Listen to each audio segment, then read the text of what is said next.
The senator from West Virginia. Which one?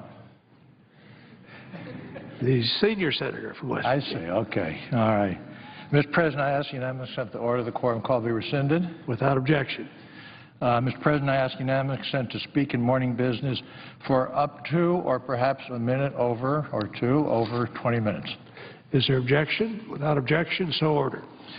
I thank the presiding officer. Mr. President, this week there is plenty of drama unfolding at the Supreme Court, the stately building across the whatever it is, the mall, where we now stand. So the justices are deliberating inside the building. There's a lot of shouting and clamoring outside. That's to be expected. But I'm here today to encourage all of us to pause for a minute and to step back from the hype and to really think about what the broader health care reform means to so many Americans, not just the citizens that the presiding officer and I represent, but Americans across this country. I do think, because I believe strongly, that the rhetoric surrounding the issues has become so polarizing that many people routinely overlook the profound ways that the law has already made life better for so many Americans.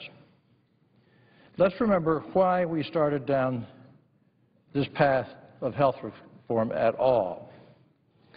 And let me say for the record that this was a path that has been well trodden over the years by both Democrats and Republicans, in fact, over the last century. But we had never managed to enact meaningful reform in our system. Yes, we'd added on some extraordinary things like Medicare and Social Security and Medicaid, but reform of the system we had not done. And so we rejoiced in what happened in the mid-'60s, but that didn't help us in terms of the overall disposition of the system. When we renewed this debate about how to fairly make sure that everyone in the country can get the health care they need, we actually, at the time, as we started, had 46 million uninsured Americans. Now, to be uninsured is not pleasant, is a fearful condition. Employers have been dropping coverage for a decade due to skyrocketing health care costs. People were losing their jobs, and with them, their coverage.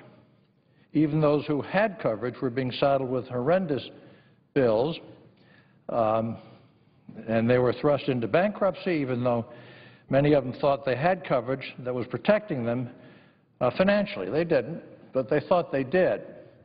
And some of those with pre-existing conditions couldn't get back into the system at any cost whatsoever. Pre-existing conditions is something you have. Tens and tens of millions of Americans have those. Americans thought that our system was broken and unfair, and they thought it was time to finally achieve our shared goal of access to care and a more affordable system. That was sensible. Let's start by looking at part of the law that protects those with pre-existing conditions. As I've just mentioned, there are about 133 million Americans, individual Americans. They live every day, and they live with chronic illnesses, or they fail to live because of chronic illnesses. What happens to them when insurance companies refuse to cover their illnesses, even while the insurance companies are collecting premiums from them? That's called rescission. It's a dirty trick that the insurance companies have been doing to us in America for years, and this law stops that. Before health reform, millions of Americans, including children, could be denied the health care they needed due to a pre-existing condition. I mean, they might have had asthma. I had asthma until I was 12 years old. I wasn't worried about insurance I get, or maybe I didn't get sick, but anyway, I couldn't have gotten insurance in those days because I had a pre-existing condition. If you have a C-section, you have a pre-existing condition. If you have acne, you can have a pre-existing condition. If you have almost anything, you can have a pre-existing condition if the insurance company decides that you do. So then they just cut you off. It's called rescission. They cut you off even though you're paying premiums. And that's sort of unfair. I want to talk about what this has meant to real people every day. It means that people have lived in fear of losing their employer-sponsored coverage or even leaving a job to start their own business for fear that they couldn't get coverage. It meant that if somebody did get coverage, the insurance company could just carve out their condition. In other words, just get rid of them, dump them. What's the practical implication of this insurance company abuse? You could get, now consider this, you could get coverage if you had cancer, but the cancer wouldn't be covered. Not good. And a pre-existing condition doesn't have to be as complex as cancer. Insurance companies could deny coverage for something as simple as allergies. Before health reform, insurance companies could even deny coverage to a woman if she was a victim of domestic violence and had to be treated. That's unimaginably cruel, but it is a fact, was a fact. Well, Mr. President, that is no more. Under the health reform law, pre-existing conditions will no longer be a barrier to quality, affordable health care. That's over. They can't do it. It's against the law which so many are trying to repeal. Is there anyone here who would like to go back to the old days, those good old days, when individuals, including millions of children, were punished for things they couldn't possibly control, and they were subject to devastating medical costs without the benefit of insurance? Their families were, and I don't think people would want to go back there. But of course, that's what will happen if we abandon all of this. Now let's talk now about another piece of this great effort that also is often overlooked, and it's the coverage of young adults under the age of 26. And I know that's a particular matter that the presiding officer likes about this bill. In the past, many young adults in my state and everywhere have gone without health insurance as they make their way into the world after graduation. Now, that's a ticklish time. Most of these young adults are not slackers, as they have sometimes been called. Many simply start out in low-wage or part-time jobs that typically don't offer health coverage. And because they're over the age of 18 and therefore technically adults, they were not able to maintain coverage under their parents' health insurance plan. Well, this meant that many young adults would forfeit basic things like checkups or put off seeing a doctor when they had health problems in the hope that it would go away. But that's no way to live, particularly not when 15% of young Americans, Mr. President, suffer from a chronic health condition like depression or diabetes. Yes, that young. Not when a staggering 76% of uninsured adults report not getting needed care because of cost.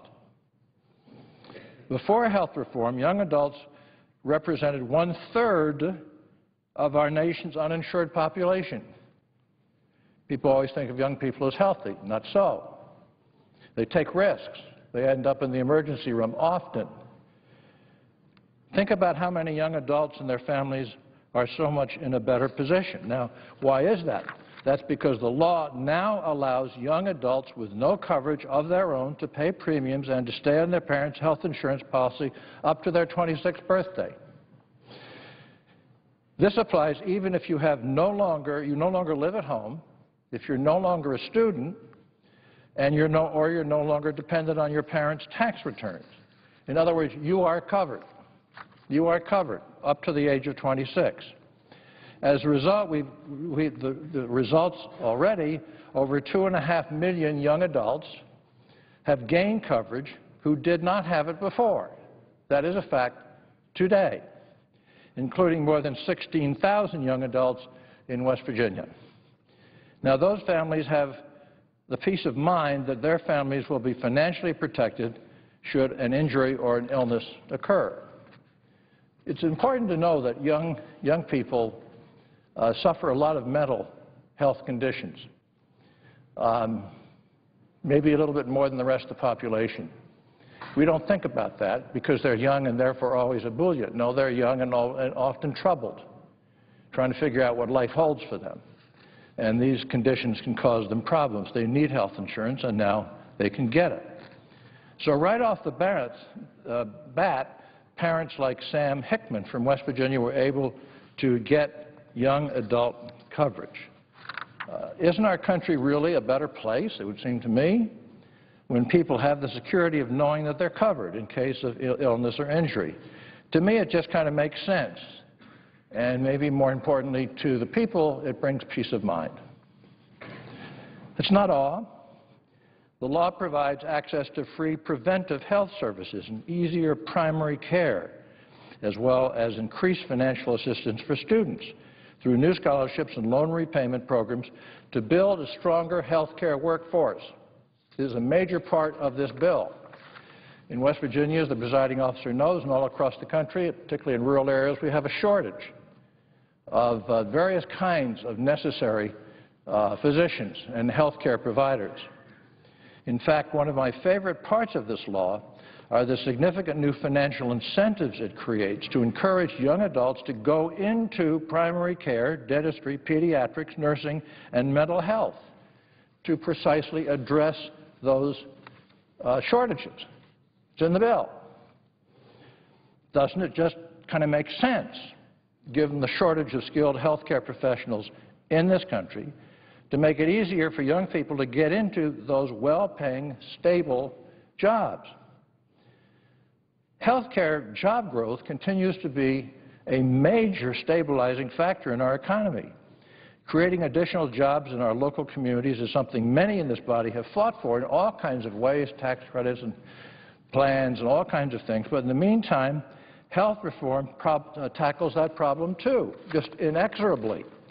Health care jobs continue to grow year after year after year, most of them private, obviously. Just look at the numbers from the month of February of this year. The health care sector once again led the nation's job growth last month, adding about 49,000 jobs, which was about the same as the month before. Health care is the economic engine, in fact, Mr. President, that kind of undergirds our economy. It's silent, it's relentless, and it will not stop, because health care is something people cannot walk away from, the receiving of or the providing for. Another important group helped by health reform are our nation's seniors, starting with lowering the cost of their Medicare prescription drug coverage. That's very important in West Virginia, as the presiding officer knows. Thanks to the new health care law, almost 40,000 people with Medicare in West Virginia received a $250 rebate.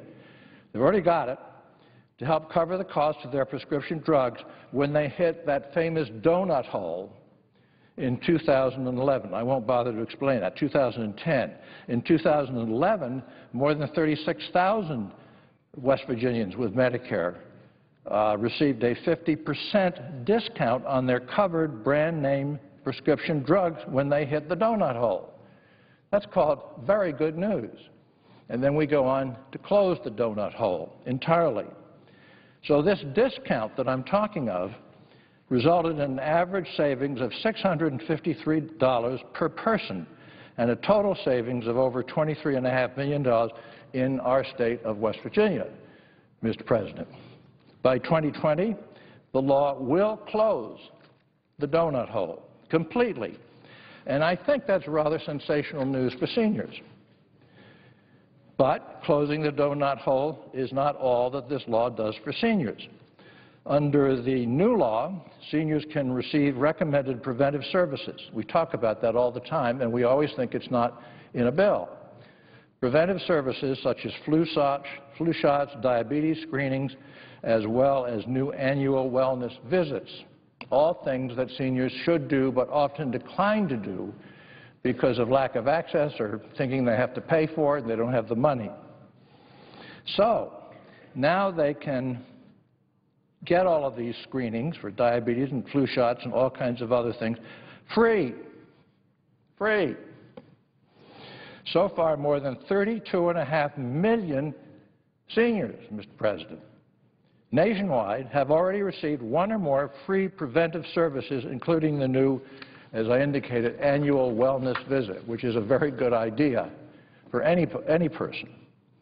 In 2011, more than 230,000 people with Medicare in our West Virginia, Mr. President, received free preventive services such as mammograms and colonoscopies, or a free annual wellness visit with a doctor. And 54 million Americans with private health insurance gained preventive service coverage with no cost sharing, including 300,000 people in our state of West Virginia. Now, the new law also provides new grants and incentives to improve health care coordination and quality, as well as a new office, the Federal Coordinated Care Office. Have to have that. Kind of wish we didn't have to, but we do, because it's a new science. This is trying to get away from the health care system as usual, so we do have that one little addition. In sort of managing care for seniors and managing care for individuals with disabilities, and importantly, eligible for both Medicare and Medicaid. That obviously is known as our dual eligibles, which is almost, they're poor enough to be on Medicaid and old enough to be on Medicare, so they can't afford life, so to speak. They need help. They need health care. Under this bill, they get that. There are about 8, 9, 10, 11 million of them in this country. Many doctors, many hospitals, many other providers are taking advantage of new options to help them work better as teams to provide you the highest quality care possible. That's called coordinated care. It's new, it's important, and it's going to be really helpful. That's good news because many chronic illnesses can be prevented or managed better through this coordinated care. It means doctors actually talk to each other. They don't, you get your an X-ray taken by a dentist or by somebody else. The way it is now, you have to carry that X-ray with you, if you manage to get your hands on it, to go see another doctor, as opposed to a system where through telemedicine and all the rest of it, you just, the technology, it can just shoot right over the internet, and the doctor you're going to see next already has that. So he's thinking about what he's going to do, or some of his people are. So important, talking to each other. We don't. Doctors and hospitals often operate as in a vacuum. So it's sort of taking a case-by-case basis. It's bad for patients. Now, the health care law also, Mr. President, helps stop fraud with tougher screening procedures and stronger penalties and new technology. New technology can catch all kinds of things. Thanks in part to these efforts, we have recovered, please listen, $4.1 billion in taxpayers' dollars in 2011. That was last year. The second-year recoveries hit this record-breaking level also. West Virginia tax dollars shouldn't go to pay for criminals who are defrauding the system, and the administration is cracking down on this. Believe it or not, it is. And I'm not done. In just over 18 months, a new competitive health insurance marketplace called the Exchange. So it has everybody nervous for no reason at all. For no reason at all. It's great news. And it'll be up and running in West Virginia and all across the country, where individuals and small businesses can shop for coverage in the private health insurance market. This is not government. It's all private, all of it. An estimated 180,000 West Virginians will be eligible for $687 million in premium tax credits to help cover the cost of private health insurance in the year 2014, when the exchanges start. And families all over the country will finally have more power when it comes to buying the health insurance that works for them. Having more power is a big deal if you're trying to shop for insurance. Thanks to a clean, transparent summary of benefits. Yes, you actually get to see the choices that you can pick from. You've got to list out all the services they're going to provide, required by law. Can't cheat. Can't just say, oh, we'll take care of you. Sign up with us. We're a big company, insurance company. So they get the transparent summary of benefits and coverage that will let them compare benefits on an apples-to-apples basis, which will come standard with every single private insurance plan, which will be what makes up the exchanges. And then they will go through that, and they will pick out what best suits them. In fact, it's quite telling that little-known provision, that I've just talked about, is the single most popular one in the entire law. I didn't know that. 84% of Americans think that's really good. They like the idea of being able to choose what they are going to get in health care coverage. And the insurance companies, of course, hate it and have been fighting it with everything they have, but we've been beating them back, Mr. President, as you would expect me to do. What that tells me is that people are frustrated and fed up with the confusing information they've been getting from their health insurance companies, and they're tired of guessing games about what's actually covered. They have a right to know. Now they can. So I look forward to September of this year when every insurance company finally has to come clean about what benefits are actually covered in the products they are selling. It's come clean. It'll be there in black and white. You can read it. And families have obviously therefore much more purchasing power in their hands. What is wrong with that? Another point. While opponents have gotten used to talking about how the law costs too much, in fact, it has great provisions that will not only improve the quality of care, but also save hundreds of billions of dollars. Oh, yeah, that's true. That's true. It's a fact. Like the average, for example, $2,500 discount that thousands of West Virginia small businesses received last December as a result of the medical loss ratio rule. That was what followed the public option. Everybody so loved the public option. They thought it was wonderful. The only problem is it couldn't get any votes in the Finance Committee, so it would never get down here, so we couldn't do anything about it. So we invented something called the medical loss ratio. It's totally ununderstandable, right? That's part of the point. But the question is not, is it understandable, is how does it work? Does it help people? And it does, because it says that health insurance companies are required to spend at least 80% of small businesses and 85% of large businesses' health insurance premium dollars on actual medical care. Not on administration, not on marble pillars, not on CEO salaries, all that. They've got 20 or 15% to do all of that. But if they fail to do that, they have to rebate to the consumer, to the patient who's been paying the premiums, the fact that they haven't been abiding by this 80 or 85% law, and that is probably going to be several billions of dollars. At the very least, hundreds and hundreds and hundreds of millions, and that's kind of like billions. And it starts this year. I'm delighted. Now, the Independent Payment Advisory Board, or IPAB, is another example. IPAB is not well understood and therefore is not well received, because what is not understood is generally not well received. That doesn't mean it isn't good. IPAB will be made up of smart doctors, nurses, other healthcare experts, and others who will figure out ways to improve the quality of Medicare services and make sure that the Medicare Trust Fund stays strong. Stays strong. And IPAB is legally forbidden in this law that the folks across the street are now considering, from recommending cuts to Medicare benefits or in any way increasing cost sharing on the part of Medicare recipients. That's in the law. Cannot cut benefits, no cost sharing.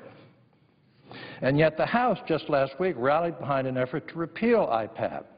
They didn't know what it was, or they had really bad dreams about what it was, and so they repealed it and felt better. The House vote is a good example of what happens when special interests win and seniors lose. The Independent Payment Advisory Board was created to protect Medicare for seniors by improving the quality of Medicare services and by extending the life of Medicare for years to come.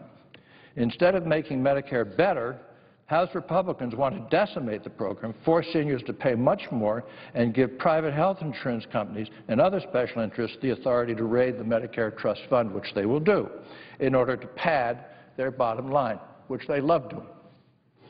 This would take us exactly in the wrong direction. Every single senior in America should be outraged. Even simple things, Mr. President, like better information about private health insurance. You know, you can get that. You just dial up on your website healthcare.gov, yes, are helping people to shop for better coverage today. Information's out there. So there's so much more that already has happened and more to come. Things like the nearly $70 million in grants that West Virginia has already received for things like community health centers. We put aside $10 billion in the bill for maybe up to 1,000 new rural health care clinics across America. And you know very well the presiding officer, like the Lincoln County, you know, there's so many of them in West Virginia. People don't want to go to hospitals, but they'll go to clinics happily because they're on the first floor, tend to be in buildings that used to be stores or whatever, and they get good medical care right there. So, in closing, why would we want to throw this law out the window, knowing at least just these facts?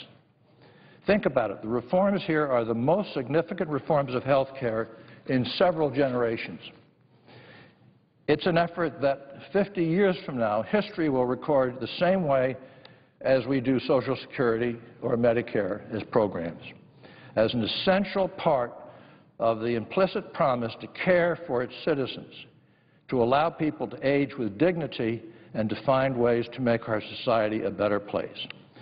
So, as we mark the 2-year anniversary of the health care reform law becoming the law of the land, and the folks across the street will decide if that stands up or not, I think they will, I, for one, am proud of my role in passing it and grateful that Congress came together on such an historic issue. I thank the presiding officer and yield the floor and note the absence of a quorum. Clerk will call the roll. Mr. Akaka.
Mr. President.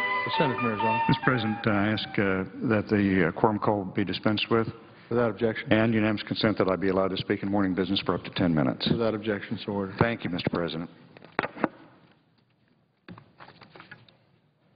Actually, Mr. President, I'm going to address the bill that's going to be before us in just a little bit. The title of the bill is Repeal Big Oil Tax Subsidies Act. And that title, I think, begs the question, what is a tax subsidy? Most Americans would define a tax subsidy as a payment of cash, such as through a tax credit from the government to a particular industry. Does this bill address subsidies? The answer is absolutely. But instead of repealing tax subsidies, it actually creates more of them. Under this bill, the government would subsidize particular industries or activities through a host of tax credits. These subsidies range from tax credits for energy-efficient homes, alternative fuel vehicles, plug-in electric vehicles, cellulosic biofuels, wind energy production, biodiesel and renewable diesel, and the list goes on and on. In other words, the tax code would be providing special tax breaks for specific industries, and the one thing that's common to all of these is that they are the so-called green energies. They are the ones who would receive the special tax treatment to the tune of $12 billion. There are even direct cash grants from the Treasury Department for industries that invest in green energy so that companies don't have to worry about whether or not they have a tax liability to take advantage. Direct cash grants. These are clearly subsidies aimed at particular industries, the very thing that the President himself has said we should avoid if we want a simpler tax code with lower rates that doesn't pick winners and losers. So yes, this bill deals with tax subsidies. It creates a bunch of them, and they're in a very specific area, $12 billion worth. Well, what about oil and gas? Well, it turns out that there are no special tax provisions for oil and gas. There is no special oil and gas loophole or giveaway, as somebody called it. Oil and gas companies use the same IRS code that other kinds of companies use. They pay taxes under those provisions. They get deductions or credits under some other of those provisions. But nothing that doesn't apply to other industries the same way. In fact, what this bill does is to take away the rights of oil and gas companies under some of these provisions and leave those provisions intact for others. In other words, it discriminates against specific companies within a specific industry. There are four particular areas. The first is Section 199 of the tax code. This is the basic code under which all producers, people who manufacture things, who produce things, are allowed to take what's called a manufacturing deduction of 9%, except that we've already discriminated against the oil companies. They can only take a deduction of 6%. But it's the same for the other industries. Otherwise, it's 9%. But this bill would eliminate that deduction altogether for the larger oil and gas companies, the so-called integrated companies, but not for other domestic producers. So it's discriminatory twice over. And remarkably, therefore, companies like the Venezuelan company Citgo, a large oil and gas producer, could continue to take the deduction, but U.S.-based companies could not. Now, how is that for double discrimination? First, all other companies in the country get to deduct 9%. Big oil companies only get to deduct 6%. And this bill would eliminate that deduction for some of the American oil producers. How about intangible drilling costs? This is part of the so-called R&D, or research and development tax credit. Research and development is something that many, many businesses do. And when they do it, they get to deduct those costs as against their tax liability. For the oil and gas industry, the research and development is called intangible drilling costs. Those are part of the R&D exploration for energy. Now, again, the oil companies are actually already discriminated against, whereas other businesses can expense 100% of these R&D costs. The oil and gas industry, we've said, can only expense 70%. So they're already being discriminated against to some extent. This bill would further discriminate against them by eliminating the expensing altogether. In other words, whereas most companies can expense 100% and smaller oil and gas companies could still expense 70%, these larger companies could no longer expense any of it. Their deduction would be gone totally. The third area, this is in the area for businesses that have operations abroad in other companies and who pay both taxes and royalty. They're called dual capacity companies. There are a lot of dual capacity kinds of businesses. Oil and gas is one of them because they pay both taxes and royalties. Casino operators are another, just to give you another example.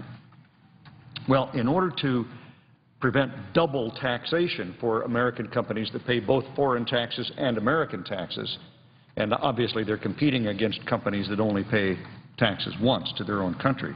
In order to mitigate that, every American company, oil company, any other kind of company, they're all allowed to take a foreign tax credit for foreign taxes paid. So whatever their American tax liability is, you get to take a credit against that for what you've already paid to another country in tax liability there. So if you owe $100 in taxes and you've already paid Great Britain $70 in taxes in Great Britain, then you get to deduct that or take a credit of that $70 against the $100 American liability. That's the way it works for all businesses abroad, including the dual capacity taxpayers.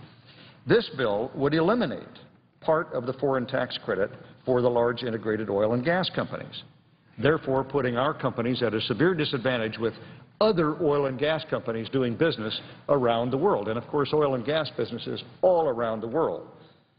You go where the oil or the gas is and you extract it and then ship it to the user. Why would we deliberately give foreign competitors an even greater advantage in foreign markets than they already enjoy? And as I said, this bill singles out oil and gas companies and would not extend the same discriminatory treatment to other dual capacity taxpayers, such as I mentioned casinos before. So again, it's a double discrimination against oil and gas companies. Finally, you have what's called percentage depreciation. Every company, including oil and gas companies that extract minerals from the earth or other substances from the earth, are allowed to use the so-called percentage depletion method for calculating their taxes. But again, for the last 30 years, we have said oil and gas companies can't do that. The large integrated oil and gas companies can't do it. So they're already prohibited from using this method. Well, this bill repeals it again. So we're going to repeal something that's already been repealed. I guess that's okay. It's not necessary. It's just a way to further, I guess, kick somebody in the rear end if you don't like them. And the question is, therefore, why should we be doing this to oil and gas companies? Wall Street Journal pointed out in a recent editorial, and I quote, by the way, the title of it is Big Oil, Bigger Taxes, that the oil and gas industry is subsidizing the government, not the other way around. Because of the amount of taxes that oil companies pay, far more than other companies, we're actually subsidizing the U.S. government. Oil and gas companies paid almost $36 billion in taxes in 2009 alone. That's just one industry, the oil and gas companies, $36 billion. And according to American Petroleum Institute figures, oil and gas companies had an average effective tax rate of 41% in 2010 and paid more in total taxes than any other industry. So for those folks who somehow suggest that oil and gas is getting some big break, that they're not paying their fair share in taxes, this evidence clearly refutes that. And you know, remember the President's Buffett rule? Everybody should pay at least 30% in taxes. Well, oil and gas companies already pay at the rate of 41%. So it's not as if they're getting off here with some kind of special break. Generally, our tax code allows companies to recover their expenses. It allows businesses, and that includes oil and gas business, to recover their costs of doing business.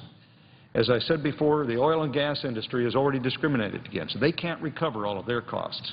Under Section 199, for example, other companies get to deduct 9%. They can only deduct 6%. This would remove all of the provisions that allow them to expense.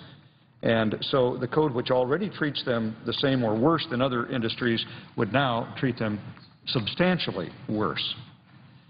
Yes, of course, oil and gas companies have profits. And in some cases, they are large profits. But they're large in scale because their businesses are large in scale because they have to be in order to compete. It costs billions of dollars just to invest in one oil rig out in the Gulf of Mexico, for example. According to industry estimates, it costs between $1.3 billion and $5.7 billion to produce oil in one deepwater platform in the Gulf of Mexico. Now think about it.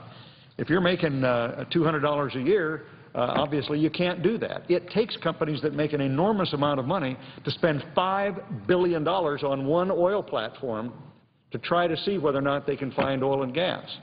Don't we want companies like that to find oil and gas so that we can get more of it on the market, so that we don't have to pay as much when we try to fill up our car at the pump?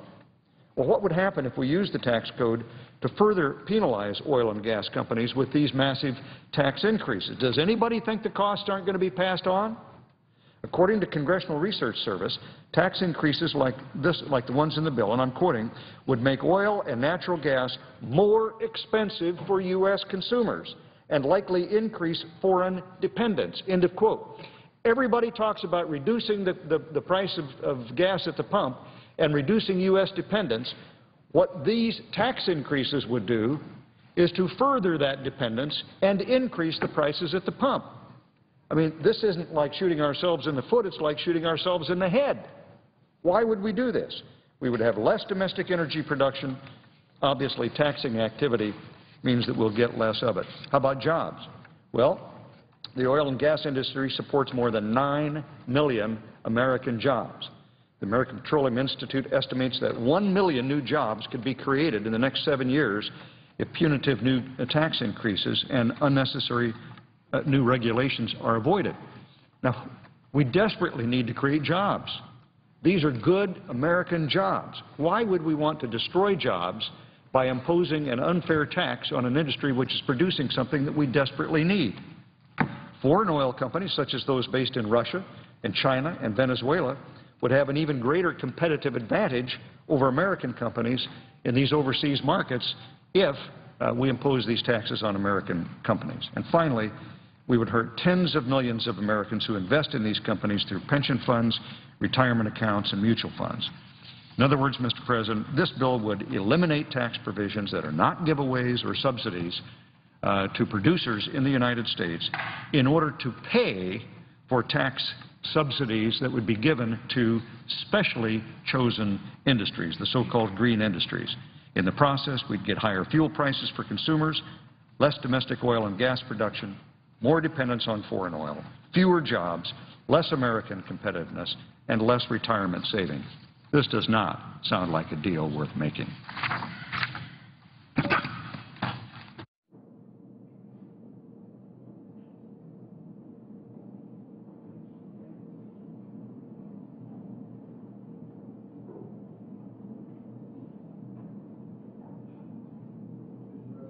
Senator from Nevada.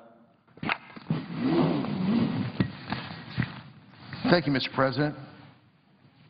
So here we go again. Once again, Washington is doing its old familiar song and dance, pushing another measure, big on talking points, but very light on solutions. The truth is, the measure we're debating today will not help anyone struggling with rising gas prices. It is past time for Congress to get to work on solving our nation's most pressing issues. Nevadans have already been hit hard by this economic downturn. Gas prices are only making a tough situation worse. Congress should do everything within its power to provide relief to Americans who are already struggling to make ends meet. In Las Vegas, the average price of gas is $3.93 a gallon. Up north in Reno, gas prices are already more than $4 a gallon.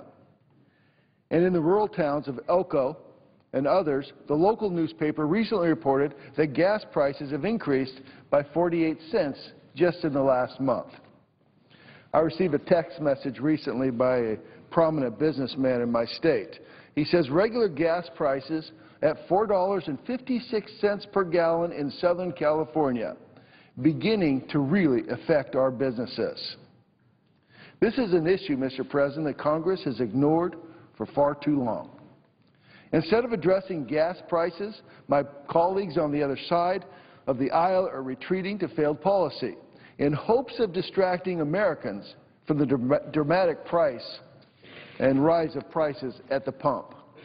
They are merely following the lead of this administration, whose own Secretary of Energy's statement before Congress indicated that their overall energy goal is not to lower gas prices. Unfortunately, my colleagues fail to understand what the American people have understood all along, and that is to have a healthy economy, we need affordable energy. Developing domestic energy resources, building the infrastructure to get it to market, will not only create jobs, but it will bring more energy resources to market. Nevada still has the unfortunate distinction of leading the nation in both unemployment and foreclosures. Whether you live in the vast expanses of rural Nevada or in urban Las Vegas, high gasoline prices disproportionately impact my home state. The current state of our economy and the rise in gas prices represents an extreme blow to many sectors of Nevada's economy, and tourism in particular. Tourism and the job dependent on that industry will be further devastated as gas prices increase at a time when Nevadans are hurting most. Additionally, Nevada is roughly 110,000 square miles. High gas prices mean more vacant hotel rooms. It means more empty restaurants. It means more closed small businesses. Many of my constituents must travel great distances to work or for the basic goods and services. At a time when middle-class families across Nevada have already been forced to tighten their belts, the last thing they need is to feel the squeeze of higher gas prices. In Nevada, we need jobs, not policies that make job creation more difficult. I believe that continuing to develop renewable and alternative sources is important to Nevada for clean energy and job creation it brings. The development of renewable energy is something that I have long advocated for, but however, our nation must have a diverse energy strategy. A truly comprehensive approach to our domestic energy security will create jobs and improve our economy. We must develop all of our resources, and I would argue that the positive impact increased domestic production would have on our economy in terms of jobs and revenue would actually facilitate the development of the technologies of the future. There is no doubt alternative sources of energy are our future, and while we work to develop and perfect those technologies, we need to secure our economy now by having an energy policy that respects the cause of the problem, and that is supply and demand. What concerns me is that we are not debating a bill that today provides solutions. Today's debate is about a bill that is merely two failed policies repackaged as a political stunt. Congress should not double down on failed stimulus programs that have put Nevadans out of work and have done little to salvage our economy. Americans do not want more political gimmicks. What they want are solutions. What Congress needs to focus on are policies that will lower gas prices for Americans and fuel job creation. For this reason, I have authored an amendment to this legislation that is truly a compromise containing solutions to the issues we're facing today. My amendment, the Gas Price Relief Act, would relieve gas prices at the pump, increase domestic energy production, and close tax loopholes. Under the Gas Price Relief Act, every American who drives a car will reap the benefit of tax relief. My legislation closes tax loopholes for the major integrated oil companies and cuts the gas tax while ensuring revenue is still being delivered to the Highway Trust Fund. My amendment also provides for domestic energy production and infrastructure, which will create jobs and at the same time increase supply. It is truly a common sense, all of the above strategy to provide for the development of our domestic energy resources in order to meet our energy needs. It is imperative that Washington takes on our nation's most pressing issues, not simply instigate partisan fights. Washington should not continue to play politics with America's paychecks. The longer Congress delays making tough decisions, the more people in Nevada and across our nation suffer. In my home state of Nevada, gas prices have more than doubled since 2009. Higher energy costs impacts every aspect of life, from the cost of food and clothing to virtually every good and service we rely on. Expanding domestic energy production, improving our energy infrastructure, and passing savings along to the American people are the right objectives to meet our nation's immediate and future energy needs. Let's move beyond the partisan fights of today, start producing the results Nevadans and all Americans are asking for. Thank you, Mr. President, and I yield the floor. And I suggest the absence of a quorum. Clerk will call the roll. Mr. Akaka.